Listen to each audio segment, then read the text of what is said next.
മലയാളികളായ നമ്മുടെ ഒരു വികാരം എന്ന് തന്നെ പറയുന്ന ഒരു സ്ഥലമാണ് മൂന്നാർ അല്ലേ.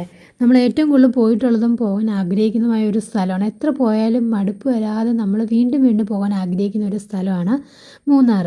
അതിന് പ്രത്യേക കാരണം എന്ന് പറഞ്ഞാൽ ഇത് തന്നെയാണ്. മൂന്നാർ ഗ്യാപ്പ് റോഡിലൊരു വ്യൂ ആണ് കേട്ടോ. ഇതിവിടെ നല്ല തിരക്കാണ്. ഏത് സമയം വന്നാലും നല്ല തിരക്കായിരിക്കും. പിന്നെ ഇവിടെ ഒത്തിരി പ്രൊഫഷണൽ ഫോട്ടോഗ്രാഫേഴ്സ് നിൽപ്പുണ്ട് നമ്മുടെ ഫോട്ടോയൊക്കെ എടുത്ത് ഫ്രെയിം ചെയ്ത് തരാനൊക്കെ ആയിട്ട്. അങ്ങനെ അതിമനോഹരമായ ഒരു സ്ഥലം തന്നെയാണ് മൂന്നാർ. മൂന്നാറിൽ നമുക്ക് എല്ലാവർക്കും അറിയാം കൂടുതലുള്ളത് ടീ പ്ലാന്റേഷനാണ്. പിന്നെ അതിനോടനുബന്ധിച്ച് ഒത്തിരി ടീ ഫാക്ടറികളുണ്ട്. അപ്പോൾ നമുക്ക് ഇവിടെ വരുന്നവരെ സംബന്ധിച്ച് മൂന്നാർ ഗ്യാപ്പ് റോഡിൽ പോയി നല്ലൊരു കാഴ്ചയാണ് ആ ഒരു റൂട്ട്. പൂപ്പാറ ഗ്യാപ്പ് റോഡ് അങ്ങോട്ടൊക്കെ നല്ല വ്യൂ ഉള്ള നല്ല അടിപൊളി റൂട്ടാണ്. കൂടാതെ നമുക്ക് ഇവിടെ വിസിറ്റ് ചെയ്യാൻ പറ്റിയ ഒന്നാണ് ഇരവിക്കുളം നാഷണൽ പാർക്ക്, പിന്നെ ടീ ഫാക്ടറി അങ്ങനെയൊക്കെ ഉള്ളത്. അതുകൂടാതെ നമ്മൾ ഓഫ് റോഡിന് പോകാൻ താല്പര്യമുള്ളവർക്ക് പറ്റിയ കുറേ ഡെസ്റ്റിനേഷൻസ് ഉണ്ട്. ഇപ്പം ഞങ്ങൾ ഇന്ന് സെലക്ട് ചെയ്തൊരു ഓഫ് റോഡിലെ കുറച്ച് കാഴ്ചകളാണ് നിങ്ങളെ കാണിക്കുന്നത് കേട്ടോ. ഇപ്പം മൂന്നാറിൽ നിങ്ങൾക്ക് ഓഫ് റോഡ് വേണമെങ്കിൽ പൂപ്പാറ ആ റൂട്ട് വേണമെങ്കിൽ അങ്ങനെ പോകാം. അങ്ങനെ അവർ ഒത്തിരി സ്ഥലങ്ങൾ പറയും. അതിലേത് റൂട്ട് വേണമെങ്കിലും നിങ്ങൾക്ക് തിരഞ്ഞെടുക്കാവുന്നതാണ്. അപ്പം ഞങ്ങൾ ഉച്ച കഴിഞ്ഞുകൊണ്ട് പിന്നെ അധികം ടൈം ഞങ്ങൾക്ക് ഇല്ലാത്തതുകൊണ്ട് ഞങ്ങൾ പറഞ്ഞ ആനക്കുളം നമുക്കറിയാം വളരെ ഫേമസ് ആണ് മൂന്നാറിലെ ആനക്കുളം എന്ന സ്ഥലം. അപ്പോൾ ആനക്കുളത്ത് പോവുകയാണെങ്കിൽ നമുക്ക് വൈകുന്നേരത്തെ ആന വെള്ളം കുടിക്കാൻ വരുന്നത് കാണാൻ സാധിക്കും. അപ്പോൾ അതൊക്കെ കാണാൻ പറ്റുന്ന രീതിയിലുള്ള ഒരു ഏരിയയിലോട്ടാണ് നമ്മൾ ഇന്ന് പോയത്. അങ്ങനെ നമ്മൾ ഈ ജീപ്പിൽ പോകുമ്പോൾ ഓഫ് റോഡ് എന്ന് പറയുമ്പോൾ അറിയാമല്ലോ അങ്ങനെയൊക്കെ ആയിരുന്നു. അങ്ങനെ പോകുമ്പോൾ തന്നെ അവർ അവരുടേതായ കുറച്ച് സ്ഥലങ്ങളുണ്ട്. ആ റൂട്ട് പോകുന്ന ഓരോ റൂട്ടിൽ അവർ കുറച്ച് സ്ഥലങ്ങളും കൂടെ നമ്മളെ കാണിക്കും. അങ്ങനെ ഒത്തിരി സ്ഥലങ്ങളുണ്ട്. പക്ഷേ ഞങ്ങളിങ്ങനെ വന്ന കൂട്ടത്തിൽ കുറേ സ്ഥലത്തൊക്കെ നമുക്ക് ഫ്രീ ആയിട്ട് ഇറങ്ങി നല്ല വ്യൂ ഉണ്ട്. ഇതുപോലെ കുറച്ച് വെള്ളച്ചാട്ടവും കുഞ്ഞു വെള്ളമൊക്കെ ഉണ്ട്. ഇവിടെയൊക്കെ നമുക്ക് ഫ്രീ ആയിട്ട് ഇറങ്ങാം. പിന്നെ അല്ലാതെ ഒരു കേവും 2-3 ഹാങ്ങിങ് ബ്രിഡ്ജൊക്കെ ഉണ്ട്. അതിലൊരു കേവും ഹാങ്ങിങ് ബ്രിഡ്ജും ഉള്ളിടത്തും അങ്ങനെ ചില സ്ഥലങ്ങളിലൊക്കെ 5 മണിക്ക് മുൻപ് എത്തണം. കാരണം അതൊക്കെ ഫോറസ്റ്റ് ഡിപ്പാർട്ട്മെൻറ്റിൻ്റെ കീഴിലുള്ള ഈ സ്ഥലങ്ങളാണ്. അപ്പോൾ നമ്മൾ നേരത്തെ വന്നെങ്കിൽ ഒരു 4:30 ആ ടൈമിങ്ങിനുള്ളിൽ വന്നെങ്കിൽ മാത്രമേ നമ്മൾ അങ്ങോട്ട് കയറ്റത്തുള്ളൂ. ഒരു 4:30 കഴിഞ്ഞ് പിന്നെ അങ്ങോട്ട് അവർ കയറ്റുന്നില്ലായിരുന്നു കേട്ടോ. പിന്നെ അതുകൊണ്ട് ഞങ്ങൾക്ക് അങ്ങനെ 2-3 സ്ഥലങ്ങൾ വന്നിട്ട് ജസ്റ്റ് വെളിയിൽ നിന്ന് നോക്കി പോകേണ്ടതായിട്ട് വന്നു. അല്ലാത്ത സ്ഥലങ്ങളിലൊക്കെ നമുക്കിതുപോലെ ഇറങ്ങി കാണാവുന്നതാണ്. പിന്നെ മഴക്കാലത്ത് എങ്ങനെയാണെന്ന് അറിയില്ല. ഇപ്പോൾ ഈ ഒരു സ്ഥലത്ത് ഞങ്ങൾക്ക് ഇത് നമ്മുടെ ഫോറസ്റ്റ് ഡിപ്പാർട്ട്മെൻറ്റ് കീഴിലായതുകൊണ്ട് അവർ പിന്നെ സമയം കഴിഞ്ഞെന്ന് പറഞ്ഞ് കയറ്റുന്നില്ലായിരുന്നു. അവരുടെ ടിക്കറ്റുമായിരുന്നു ഉണ്ടായിരുന്നത് കേട്ടോ. പിന്നെ നമ്മൾ ആദ്യം കാണിച്ച കുറച്ച് ചില വെള്ളച്ചാട്ടങ്ങളും പിന്നെ അതേപോലെയുള്ള ചെറിയ വേറെ നമ്മൾ കാണാൻ പോണ വ്യൂ പോയിൻറ്റിലൊക്കെ നമുക്ക് ഫ്രീ ആയിട്ട് കയറാവുന്നതാണ്.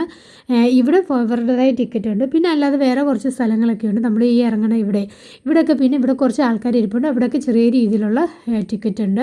10 രൂപ 20 രൂപ 30 രൂപ ആ റേഞ്ചിലുള്ള ടിക്കറ്റൊക്കെ ഉള്ളൂ കേട്ടോ. ഇത് ഇവിടെ അടിപൊളി ഒരു വെള്ളച്ചാട്ടമാണുള്ളത്.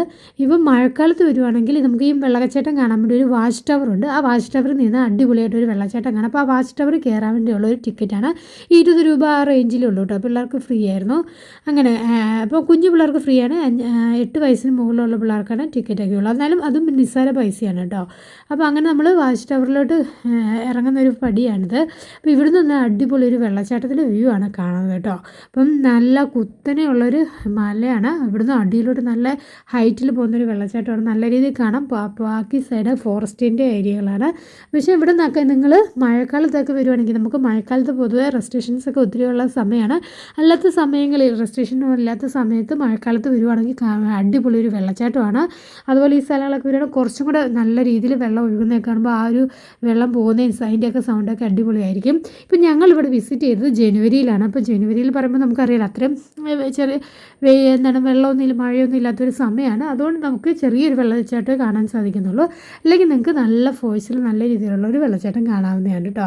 അങ്ങനെ എല്ലാം നമുക്ക് ഇങ്ങനെ ഇവിടെയൊക്കെ വരുമ്പോൾ നമ്മൾ നേരത്തെ വരുവാണെങ്കിൽ നമുക്ക് ഒത്തിരി ടൈം ഇവിടെ സ്പെൻഡ് ചെയ്യാൻ പറ്റും. അപ്പോൾ ഞങ്ങളൊക്കെ ഉച്ചയ്ക്ക് ശേഷം ഇറങ്ങിയത് കൊണ്ട് 3 മണിക്ക് ആ ഒരു സമയത്ത് ഇറങ്ങിയത് ഞങ്ങൾ. അതുകൊണ്ടാണ് നമുക്ക് പലയിടത്തും എൻട്രി ആ സമയത്തേക്കും ക്ലോസ് ചെയ്തു കേട്ടോ. പിന്നെ ഇത് വേറൊരു ഹാങ്ങിങ് ബ്രിഡ്ജാണ്. ഇവിടേക്കും 50 രൂപയാണെന്ന് തോന്നുന്നുണ്ട്. ആ ഒരു റേഞ്ചിലുള്ള ടിക്കറ്റാണുള്ളത് കേട്ടോ. അപ്പോൾ ഇപ്പം ജനുവരി ഒരു സമയമായതുകൊണ്ട് അധികം കുത്തൊഴുക്കൊന്നും ഇല്ലാത്തതുകൊണ്ട് പുഴയിൽ ഇപ്പോൾ ഒഴുക്ക് കുറവാണ്. അല്ലാത്ത സമയത്ത് നല്ല രസമായിരിക്കും.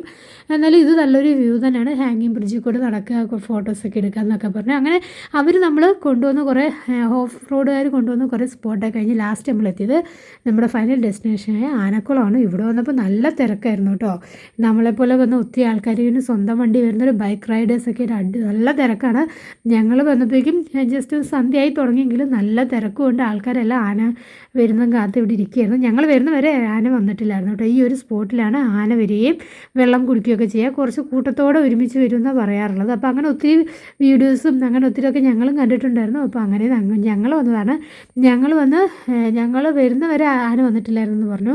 ഞങ്ങൾ പിന്നെ ഒരു 7:30 വരെയൊക്കെ വെയിറ്റ് ചെയ്തു കേട്ടോ. നല്ല തിരക്കാണ്. പിന്നെ ആൾക്കാരെ തിരക്കൊക്കെ ആകുമ്പം നിയന്ത്രിക്കാൻ വേണ്ടി പോലീസും ഇവിടെ നിൽക്കുന്നുണ്ട്. പിന്നെ ഇവിടെ വന്നു കഴിഞ്ഞാൽ അത്യാവശ്യം നമുക്ക് നല്ല രീതിയിൽ പാർക്കിംഗ് സൗകര്യമുണ്ട്. അതുപോലെ അത്യാവശ്യം റീഫ്രഷ്മെൻറ്റിന് വേണ്ടുന്ന ഷോപ്പുകളൊക്കെ അത്യാവശ്യം ധാരാളം ഉണ്ട് കേട്ടോ. കുറേ നേരം നിന്നിട്ടും പിള്ളേരെയും കൊണ്ടൊക്കെ ആയിട്ട് ബുദ്ധിമുട്ടായി. 7:30 ആയപ്പോൾ ഞങ്ങൾ പിന്നെ ഒരു ചായയൊക്കെ കുടിച്ച് ഒരു സ്നാക്സൊക്കെ കഴിച്ചിട്ടും കുറച്ച് നേരം കൂടെ വെയിറ്റ് ചെയ്തു. എന്നിട്ട് ആന വരുന്നില്ല. അതുകൊണ്ട് പിന്നെ ഞങ്ങളങ്ങ് മറങ്ങിപ്പോവുക ചെയ്തത് കേട്ടോ. ചിലപ്പോൾ ലേറ്റാവും എന്നൊക്കെ പറഞ്ഞു. ചിലപ്പോൾ 4 മണിക്ക് വരും, ചിലപ്പോൾ 6 മണിക്ക് വരും, ചിലപ്പോൾ 8 മണി 9 മണിയൊക്കെ ആകുമ്പോഴാണ് വരിക എന്നൊക്കെ അങ്ങനെ പറഞ്ഞു. അപ്പം പിള്ളേരെയും കൊണ്ട് ഒത്തിരി നേരം ഇനി നിൽക്കാൻ ബുദ്ധിമുട്ടായതുകൊണ്ട് ഞങ്ങളൊരു 8 മണിക്ക് അടുത്ത് വരെ നിന്നു. എന്നിട്ട് കാണാതെ മടങ്ങിപ്പോവുക ചെയ്തത് കേട്ടോ. അപ്പോൾ ഇതൊക്കെയാണ് ഓഫ് റോഡിനെ പറ്റി അടിപൊളി സ്ഥലങ്ങൾ മൂന്നാറിലെ. അപ്പോൾ മറ്റൊരു വീഡിയോ ആയിട്ട് ഉടനെ കാണാം.